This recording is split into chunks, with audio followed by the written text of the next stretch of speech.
Ladies and gentlemen, welcoming to the Ray Carr Show is legendary songwriter Jimmy Webb. Jimmy Webb is the author of a new book called The Cake and the Rain. Now, Jimmy's songs have been recorded by everybody from Frank Sinatra, Carly Simon, and REM, plus many, many others. Jimmy was the youngest songwriter ever inducted into the Songwriters Hall of Fame and was named by Rolling Stone magazine as one of the top 50 songwriters of all time. Needless to say, we are honored to have Jimmy Webb on the show. Jimmy, thank you for joining us. Ray, it's a pleasure to be here. It's a pleasure to be anywhere, as Milton Berle once said. Yeah, how true it is. You'll be at the Music Box in Cleveland, and that's going to be a really big date because I'm looking very much forward to that. It'll be March 26th at the Music Box at 7:30, so that's going to be quite a date when about a little over a month from now. And you're going to be performing songs from the Glen Campbell years, 50 years of friendship. Let's talk a little bit about that.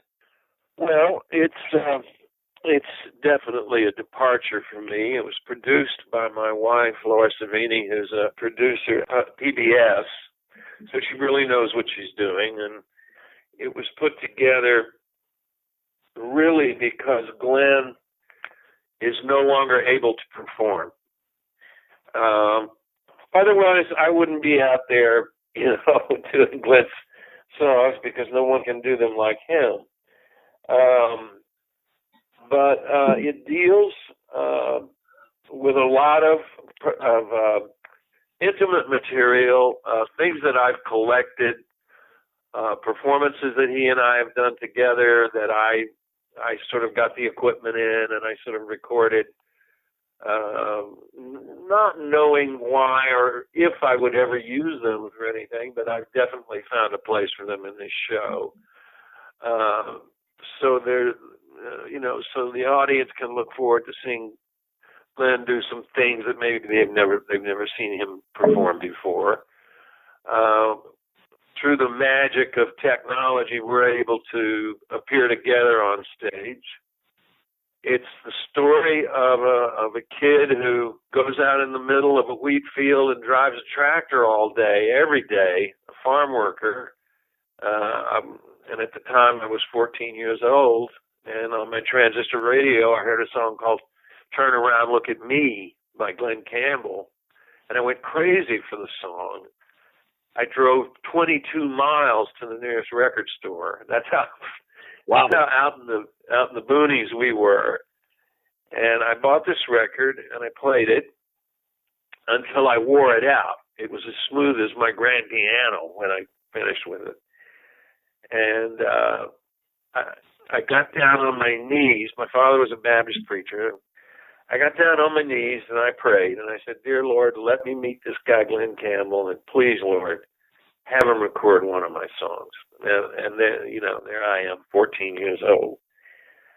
And that is a prayer that somehow or another, against all the odds, astronomical odds, I would say. Oh yeah, that prayer came true. So I explain in the show how that happened, and a lot of the show is devoted to Glenn's standing as one of the great pop influences of the 60s. And the audience, I think, will be astounded at the hundreds, even thousands of records that Glenn played on. Shelley Fabare's Johnny Angel. Oh, yeah. Glenn played on that. Wow.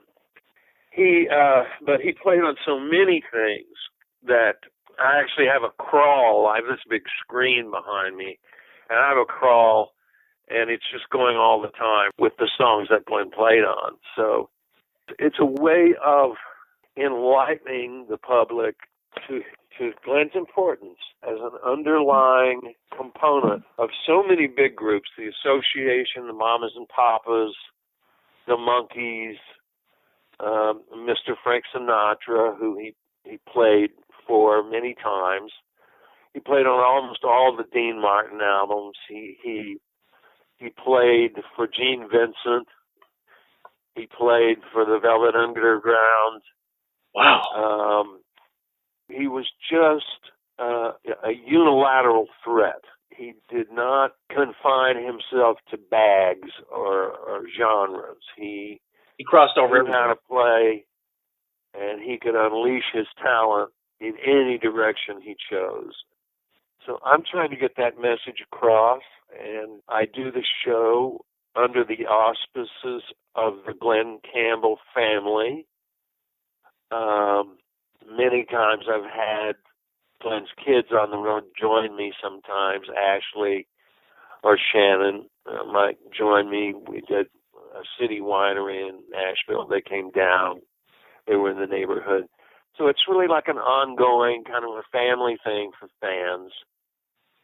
Yeah. It's very elaborate. You know, I think I don't know whether this is an intermission show or not, but sometimes there's an intermission.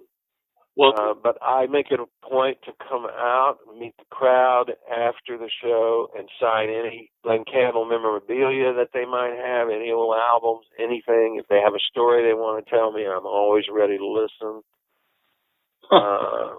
I'm like a sponge because people tell me things that I didn't know about Glen, things that he did, places with kind things that he did usually.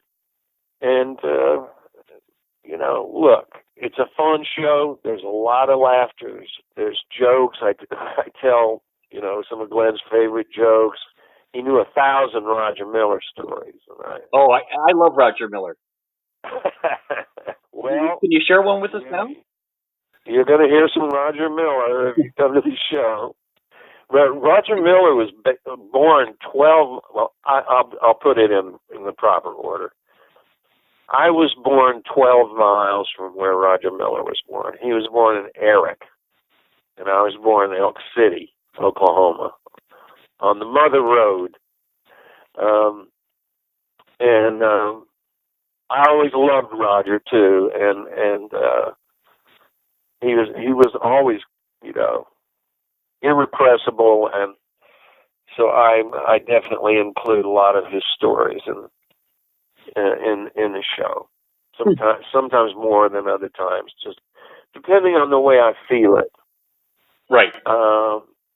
So you know, look, you can't. It's really a pretty good value because people can see they're going to see and hear things that they've never heard or seen before about Glen. They're going to hear the personal story and a lot of anecdotal stuff about Glen that they've never heard before. And they're going to hear some very rare tapes of duet appearances that he and I did on different stages across the country. Wow. Sounds like it's going to be a great time, Jimmy. I can't wait to be there. Well, for the aficionado, I think it's a good evening. Oh, yeah. Now, Glen Campbell was also in a band called the Champs. Am I correct? In actual fact, I know that you have reference to the song Tequila. Yes. And one of the things that has come out in the research that we've done for this show, because we've done a lot, is that Glen never played with the Champs on Tequila. Okay. That's one of those, I don't know, like, I believe that for many, many years. I would even tell people, hear that? There's Glen, you know, dun, dun, dun, dun, dun, dun, dun, dun, dun, dun, dun. Tequila! And I thought I heard Glen. I could have sworn to it, but the fact is that record he didn't play on. Now, he played on You've Lost That Lovin' Feeling. He played on by the Righteous Brothers. Played on Viva Las Vegas by Elvis Presley. He played on Something Stupid for Mr. Sinatra. That's a beautiful song. Yeah. He played on the Tennessee Ernie Ford show for a long time. Mm-hmm. If you've ever seen the Tammy film, have you ever seen the Tammy film? Yeah, Tammy. Yeah. He played all the guitars in the Tammy film. And if you look, this is only been recently discovered, but if you look at the original Tammy film and you look into the wings on the left-hand side of the stage, you can see a musician sitting there in a folding chair. And you can definitely see his feet, and you can at times make out different parts of his body, and you can tell that there's a guitar. You can tell there's someone sitting there playing the guitar.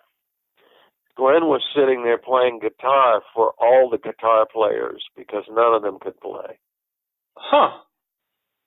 Back in that era, I'm actually kind of going a little bit too far. There may have been a couple of real guitar players, but most of the bands couldn't play the songs that they had recorded. And the producers were hogtied. They were going, what are we going to do? What are we going to do?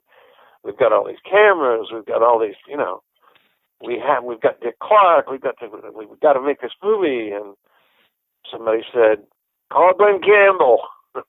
Glen Campbell, he's a go-to guy.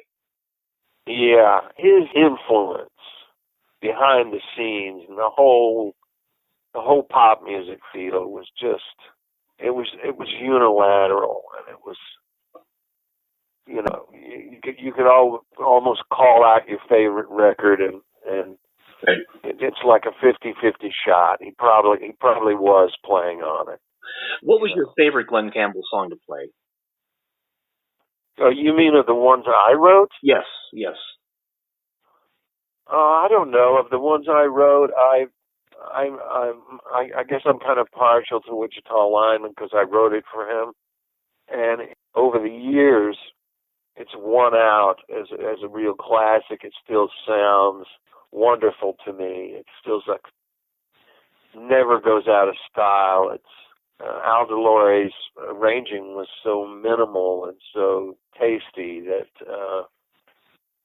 you don't ever get that feeling of, oh my God, that's overdone, or that's the wonderful thing about Glen's records is they're very elegantly made. And so they have a long, long shelf life, much longer than I would have ever believed. Well, that's a great record. I can't believe that I'm 70 years old and I'm sitting here talking to you about this music that was written 50 years ago. But I am, and that feels good too. I mean, it feels good to know that we worked on something together that really had some longevity to it. And I know that if Glenn was able to appreciate that, then he would be very, very proud of where his legend stands at this point. Well, he will always be revered by anybody in the music field that knows anything about music. Will always look to Glen Campbell as he's like royalty, really. Well, I appreciate you saying that. That's the way I feel. Well, Jimmy, the book that you have coming out is The Cake and the Rain. I wanted to ask you about the title. Where do those words come from, and what's the story behind that? Well, obviously they come from the lyrics to MacArthur Park, Someone Left the Cake Out in the Rain. But I don't know, it's just one of the things that I'm asked about, time and time again, a million times, really. Wish I had $1 for every time I've been asked, what's the cake out in the rain mean? It's just become one of the realities of living in my body is that I have to talk about this all the time. So I decided to call the book The Cake Out in the Rain, and one of the things the book does is really explain the song MacArthur Park, and exactly how it came down, how it happened. And there were no drugs involved in the writing of MacArthur Park. There's nothing in particularly mysterious about the lyrics. They are all things that I saw in MacArthur Park, which is a park that lives on Wilshire Boulevard in Los Angeles. It's still there. In fact, the last few years I've been going back every year or so and playing MacArthur Park in MacArthur Park. Wow, that's cool. A free concert. I've been doing it every year for several years.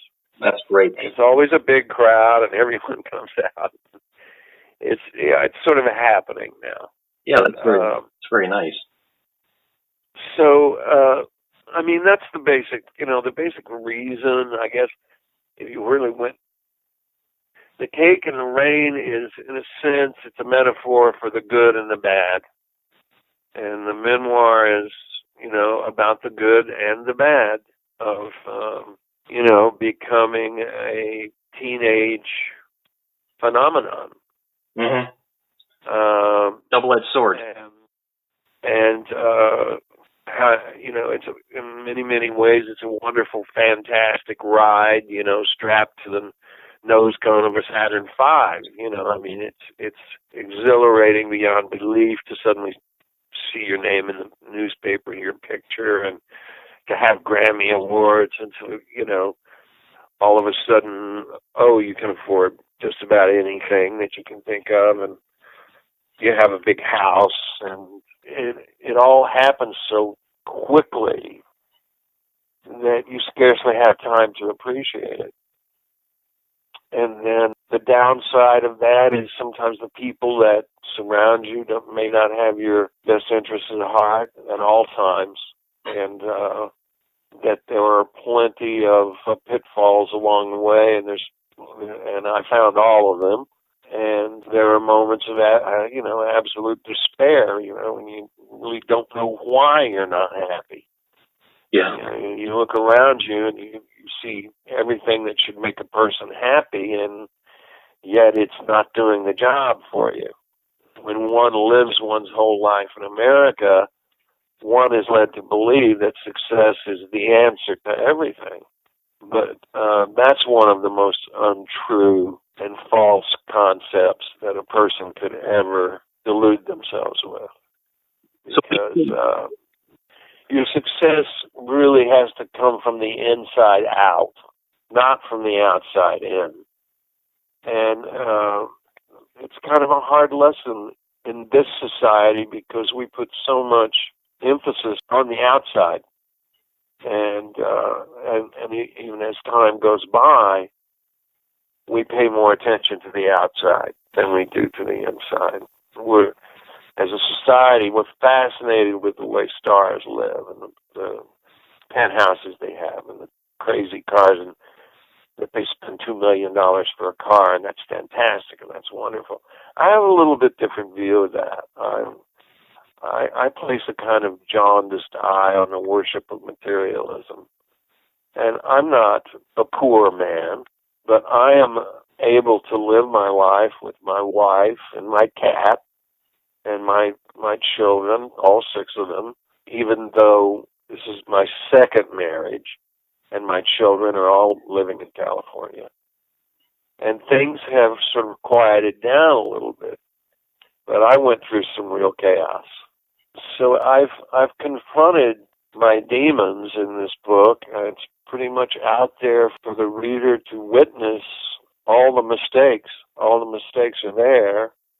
And it only represents a few years of my life, because if you think about it, and you talk about something like, quote, the 60s, right? Right. Well, the 60s happened in a flash. It's like the flash of a flashbulb from a photographer. It's a flash.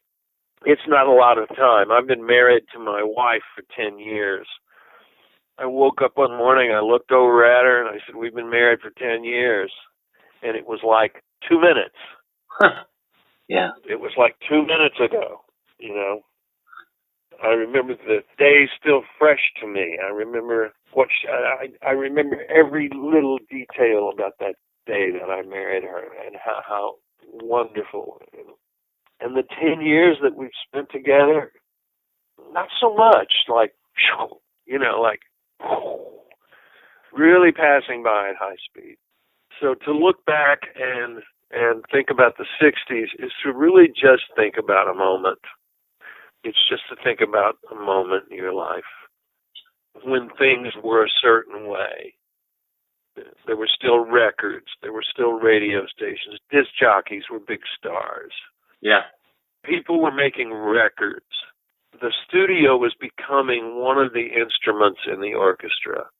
Technology was was elbowing its way into the creative process. But we hadn't totally lost ourselves to technology. Things still had to be done by real drummers and real guitar players and real. So in a way, it was kind of a magical moment, and one of the last moments, because all of that was immediately going to disappear. Personality radio was going to disappear. Top 40 radio as we knew it, the kind of completely unilaterally inclusive radio where a Motown record would be played next to a Buffy St. Marie record, and then the next record would be Merle Haggard, and then the next record would be, maybe an instrumental by Bert Camford or something like that. Wow, that's quite a variety. So that really you could have anything you wanted on it was a true egalitarian, democratic top 40 where any record could be successful. American Bandstand, if you please, okay? And I miss that. I miss that because as time has passed, we've really been forced into tighter and tighter genre niches, and there are more of them. So there are more, quote, kinds of music, but it's not necessarily, quote, better, unquote, music. It's just done in a certain style over, Mm-hmm. It's done in a certain style over and over again. Some of the same things are done over and over again. Right. So the 60s and the 70s to some degree, even though by the 80s you could see an erosion, and you could see real encroachment from drum machines and from sound-alike records, dance records, and you had people getting the metronomic time signature of a hit record so that it would have an ideal metronomic time signature. So all the records were in the same tempo. So you had records that also had, you began to have records that had no dynamics. There were no loud it was no loud and soft. It was all loud. It was just loud. So those are some of the more obvious nuances we think of as music that began to disappear in the 80s. Right. Forget it. Now we don't have. I mean, now people are coming right out and saying it. Jazz is dying. Jazz is dying. And traditional country's gone. And traditional country music is gone. What's left is a kind of it sounds a lot like pop. It's kind of pop music. Well, it's very pop. So I'm not really sure what. I know that they have what they call Americana, but someone has to really sit down and explain these things to me because I don't hear that much difference in what they're talking about between rock and roll and what they call Americana. I sometimes it's real easy for me to get confused about what kind of music they're playing, but I'm just an old man now. I'm the first one to admit it. But you're still very relevant. You're very relevant, and you're important to people. So, I play your records on my show, and people like yourself have made it possible for people like me to exist. Well, thank you. So I'm just saying that to get back to what I was really talking about is that what I've tried to do in The Cake and the Rain is grab that moment that was the 60s. Take that moment of absolute abandonment when so many of the taboos of society were broken all at once. But at the same time, there was this fantastic explosion of creative ideas. And there was still a human factor involved. It wasn't being done by machines. It was being done by people. I can remember going down to the studio one afternoon and taking a three-quarter inch Craftsman power saw and ripping 2x4s end to end to get notes. And it was the most terrifying sound you've ever heard. Especially when you put it into your record and you put it on a variable speed oscillator, and it just started going, you know, the sound of a high speed saw ripping a board. And even though we were reaching for the technological, we were resorting to the organic, you know. We went on a search for the perfect shaker one time, and we ended up with a styrofoam cup full of BBs. Huh. Wow. And we had been through everything you can imagine. I mean, we had tried birdshot in paper cups. We had tried, we had gone back into the metal tubes, traditional metal tubes with a kind of a, I think sand, I think is what they used to use. And we had just devoted 2 or 3 days to the game, if you can imagine that. And Hal Blaine was the guy. He was the guy. And so it was me and Johnny Rivers and Hal. And it was like, we're going to find the perfect shaker sound. And 3 days, 24 hours of studio time, and thousands of experiments later, we came up with a styrofoam cup full of well, not full, but partially full of BBs. Wow. And so there's something about the resonance of the styrofoam cup. You know how they're made that? Yeah. They're made of that sort of semi-porous material. Yes.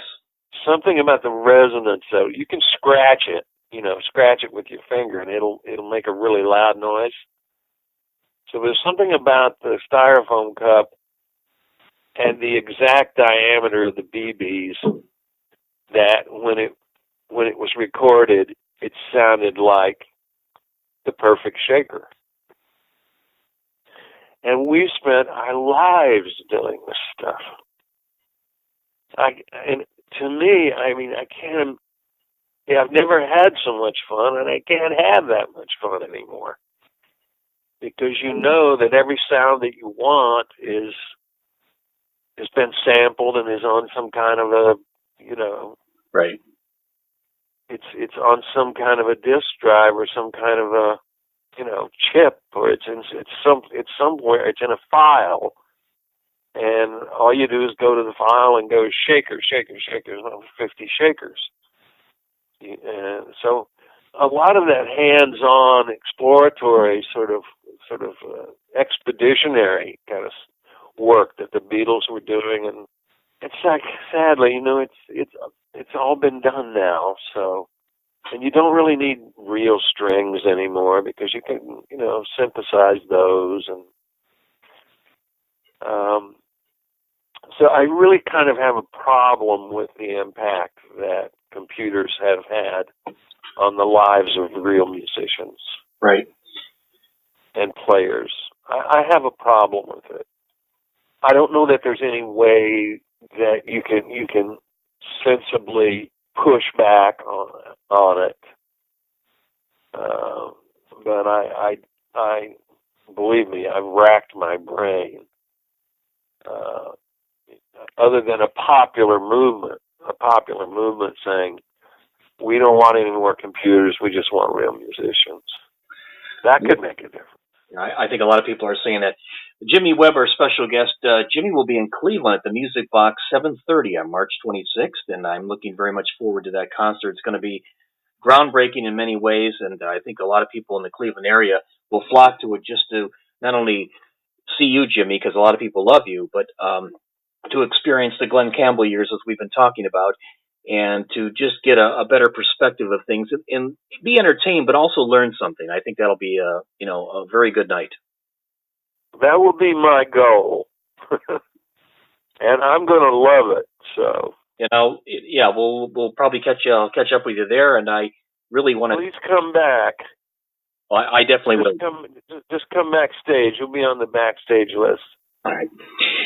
Jimmy, thank you for your time. You've given us a lot of your valuable time, and I really, really appreciate it. And thank you for sharing some of the insight of your book and your life with us.